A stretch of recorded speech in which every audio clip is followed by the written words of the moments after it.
ప్రభువైన యేసుక్రీస్తు నామంలో మీకందరికీ శుభములు. ఈరోజు వాక్య భాగం చదువుకుందాము. దానికంటే ముందుగా ఒక చిన్న మాట.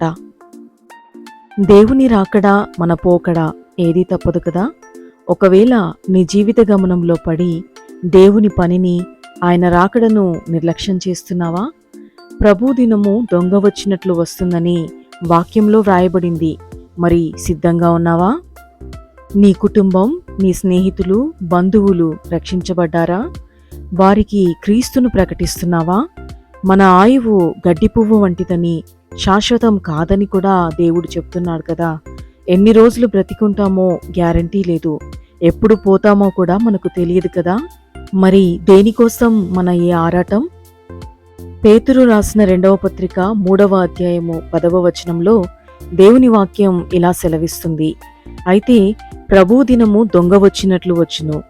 ఆ దినమున ఆకాశములు మహాధ్వనితో గతించిపోవును, పంచభూతములు మిక్కుటమైన వేండ్రముతో లయమైపోవును, భూమియు దాని మీదనున్న కృత్యములను కాలిపోవును. 2 Peter chapter 3 verses 10.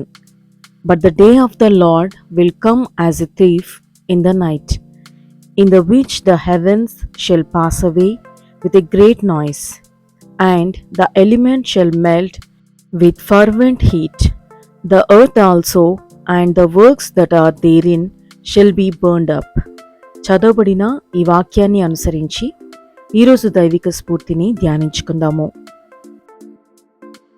It's easy to take our eyes off of eternity and become consumed with day-to-day life. నిత్య జీవం నుండి దృష్టి మళ్లించి మన దైనందిన జీవితంపై కేంద్రీకరించడం చాలా సులభం. But Jesus reminds us that the things of this earth are temporary, here for a season and then gone in a flash.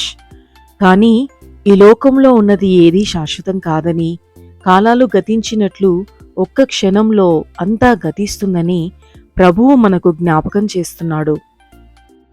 So let us prepare for Jesus' return by living as His kingdom people now, doing good in His name, sharing His love and grace. కాబట్టి ఆయన రాజ్య వారసులుగా జీవిస్తూ, ఆయన ప్రేమ కనికరం కలిగి, ప్రభు పేరిట మంచిని పంచుతూ మనం ప్రభు రాకకై సిద్ధపడదాము. So that when He comes, we are ready and others may be ready too. తద్వారా ఆయన వచ్చినప్పుడు మనం సిద్ధపడి ఇతరులను కూడా సిద్ధపడేలాగా చేయగలుగుతాము. అశాశ్వతమైన నీ జీవితాన్ని గూర్చిన చింతలో బ్రతుకుతూ దేవుని రాజ్యపు పనిని నిర్లక్ష్యం చేస్తున్నావా? నీ జీవితాన్ని సువార్తగా మార్చుకో. దేవుడు నీ కార్యం తప్పక నెరవేరుస్తాడు. ప్రార్థించుకుందామా? ప్రార్థన. Lord, sometimes I get distracted by the cares of life and neglect the kingdom work that you have called me to. ప్రభువా, కొన్నిసార్లు నా జీవితాన్ని గూర్చిన చింత వల్ల మరల్చబడి నీ పిలుపును, నీ రాజ్యపు పనిని నేను నిర్లక్ష్యం చేస్తున్నాను.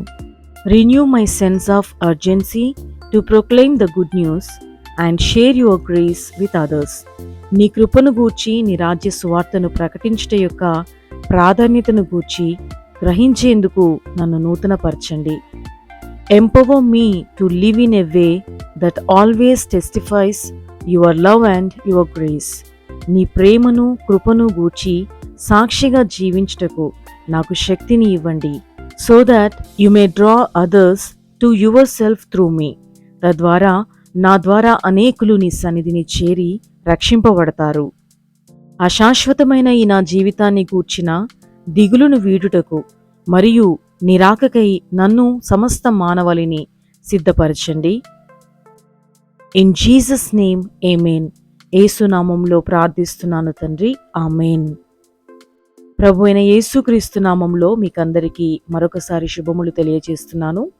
ఈ క్లుప్త సందేశం మీ ఆత్మీయ జీవితానికి ప్రయోజనకరంగా ఉంటే తప్పక ఈ వీడియోని లైక్ చేసి, షేర్ చేసి మన ఛానల్ని సబ్స్క్రైబ్ చేసుకోండి.